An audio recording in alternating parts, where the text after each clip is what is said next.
Les photos sonores de Benjamin Muller. Bonsoir Benjamin. Bonsoir Nicolas, bonsoir Olivia. Tout ce qu'il ne fallait pas manquer à la télé, à la radio ou sur le net, c'est parti en 3 minutes. Et on commence avec le syndicaliste de Florange, Édouard Martin, qui se lance donc en politique. On en parle beaucoup depuis 2 jours. Il sera tête de liste PS aux prochaines européennes. Depuis cette annonce, Édouard Martin en a pris plein la figure, en particulier de l'UMP et surtout de Nadine Morano, qui l'accuse d'être un traître. Édouard Martin lui a répondu sur BFM TV. Je me suis rasé ce matin de manière très tranquille devant ma glace et c'est quand même fort de café que ce soit Nadine Morano qui me dit ça. J'ai simplement envie de dire, mais après je vais arrêter parce que je veux pas tomber dans cette politique de la petite phrase à 2 centimes. Madame Morano, il est temps de vous faire soigner. Vous avez une pathologie grave. Et puis c'est quoi cette classe politique ou cette pensée où il y aurait des gens bien pensants, des dieux qui détiendraient la seule vérité des critères acceptables pour entrer en politique. Voilà, Édouard Martin. Et sur ce même sujet, un autre syndicaliste fort en gueule a pris la défense d'Édouard Martin. C'est Xavier Mathieu, ex-leader des Conti sur Canal+. J'ai envie de vomir là, quand j'entends Raffarin et toute sa clique. Là. Ce mec-là, c'est un des miens.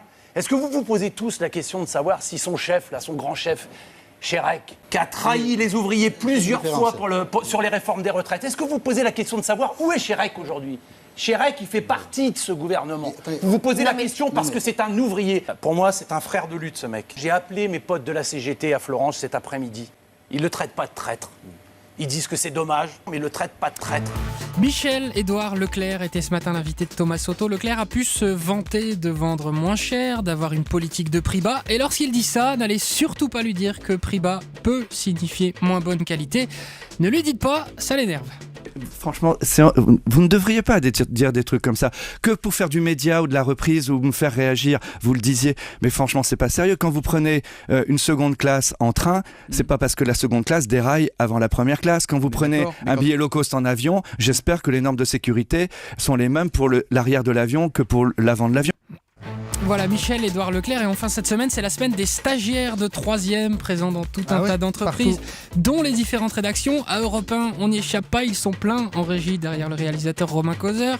Tout comme au Petit Journal de Canal, où ils ont décidé de les faire bosser leur 3e en les envoyant en sortie de Conseil des ministres, tenter d'interviewer Valls, Taubira ou encore Montebourg. Succès mitigé. Bonjour Monsieur Montebourg. Bonjour. Il m'a foutu un gros banc. Bonjour Monsieur le Premier ministre.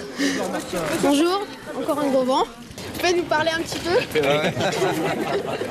Bonjour Madame Taubira. Bonjour. Vous êtes jeune, vous? Oui, je suis stagiaire. Vous êtes en stage? J'ai dit bonjour. Au Petit Journal.